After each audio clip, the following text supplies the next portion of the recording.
I mean, think about, and this is like such a small example on the scale, but like think about like that guy that you really like and you want to notice you. Think about how much time and energy you spend just like longing for that person, or like dreaming about like, oh, what if we like went on a date, and what would that be like? Or, you know, what if we became boyfriend and girlfriend? Or if you're in a serious relationship, like, well, what if we got married one day? You know, like God looks at us with this same longing. He has that like same desire. The Bible's full of verse after verse, and I wrote a lot of them down, but I'm not going to read them all. But basically, God's heart reflects our heart. He wants to be loved. He wants to be a priority. He wants to be chosen, and he wants our whole hearts. Jeremiah 29:13 says, "You will seek me and find me when you seek me with all of your heart." All of your heart. There is somebody that's longing for all of your heart right now. Isn't that cool to hear? Like, I always want someone to like want all of me, you know? Like, I want someone who's gonna like know everything about me and like be crazy about me anyways.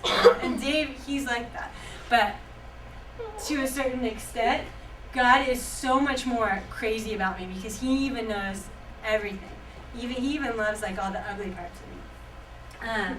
So, why do you think God made us this way to be in relationship with people? I thought of 2 reasons that I just wanted to share with you guys really quick. The first one is probably one of the most important things that I hope you'll understand tonight, is that we have this hole and desire for relationships in our life because it's meant to draw us to God, because he's the only one that's going to satisfy it.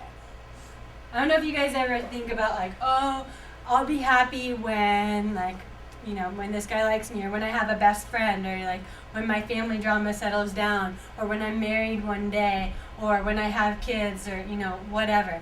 It's a trap, and it's not going to work. There's never going to be anything or anyone that can completely love you and care for you the way that you're longing for. I'm sorry if that's like a real downer to hear tonight, because I'm married to an amazing man. You guys have heard me talk about Dave and how great he is and how much he loves me and cares for me. And he's such a great example of God's love, because I am not the funnest person to live with. I'm really difficult.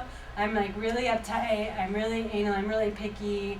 I mean, I'm just tough.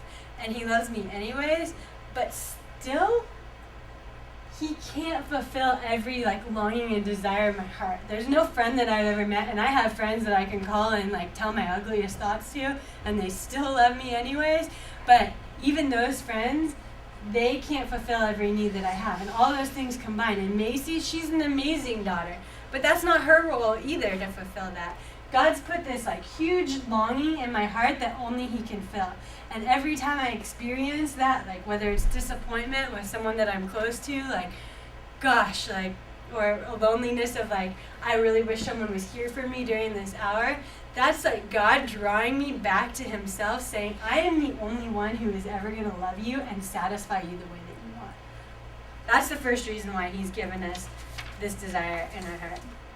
The second reason that I think he did this is because it's supposed to reflect his heart for relationships to other people around us, so they can learn something about who God is.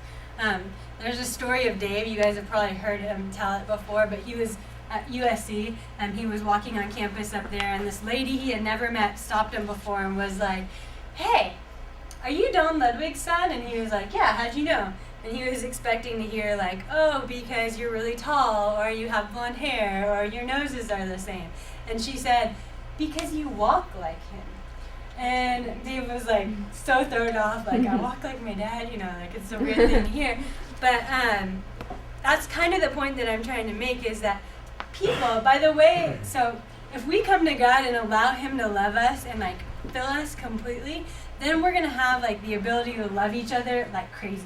And people are going to be like, whoa, like those people really love each other, or she's really loving, she's really genuine, she really cares a lot about me. And they're going to start to ask questions, and they're going to realize that the way that you love people is the same way that God loves people. They're going to be drawn to that, and that's pretty cool.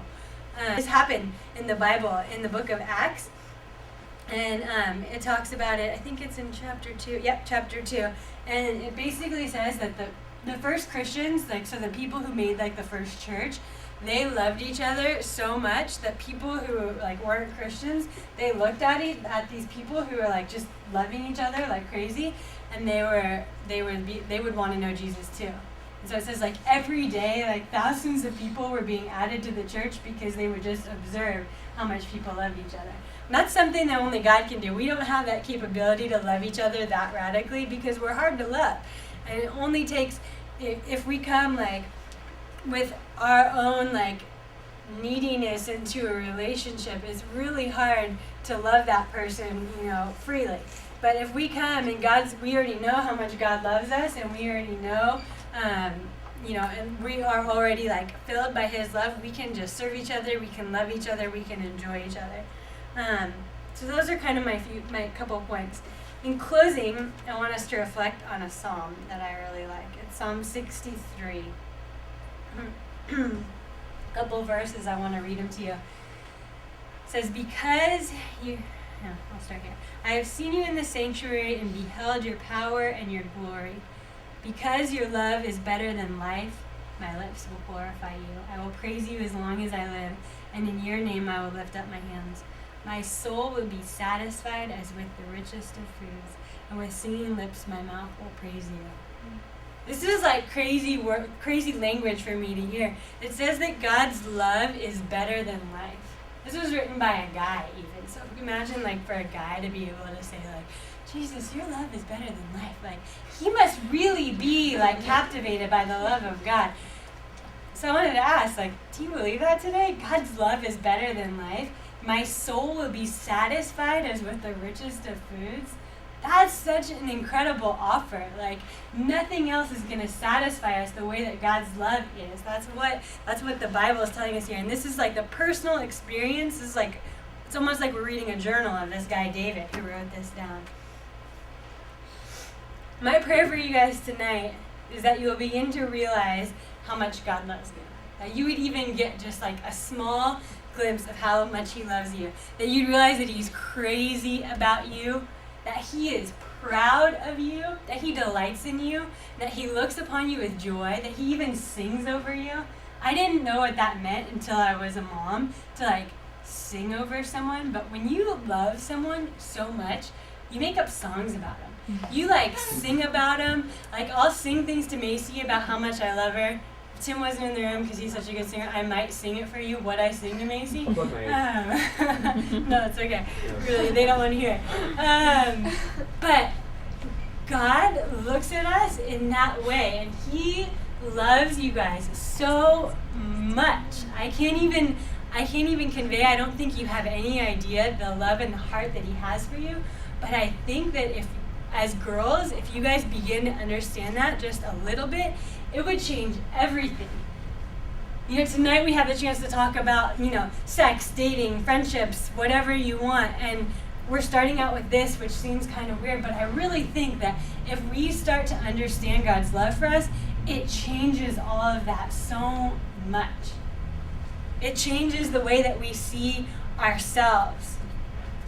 It changes our confidence. It changes our perspective on beauty, because that's important to us as girls. It changes our acceptance of who we are even. And it changes our need for other people too. You don't need a kiss from that guy to be considered beautiful. You don't need to give into physical pressure just so he stays with you. You don't need to keep being friends with people that continually hurt you and tear you down just because you're afraid of being lonely. You don't need to try to be cool or popular even. You can just be yourself. That's what this love of God does. That's how it radically transforms you. It frees you up to be, like you said, that person that God uniquely made you to be, and then to just love each other freely. And that is crazy when that happens. That is a cool, crazy transformation, and it's something that as high schoolers, if you guys even just prayed that God would show you a little bit of His love for you, it would change your whole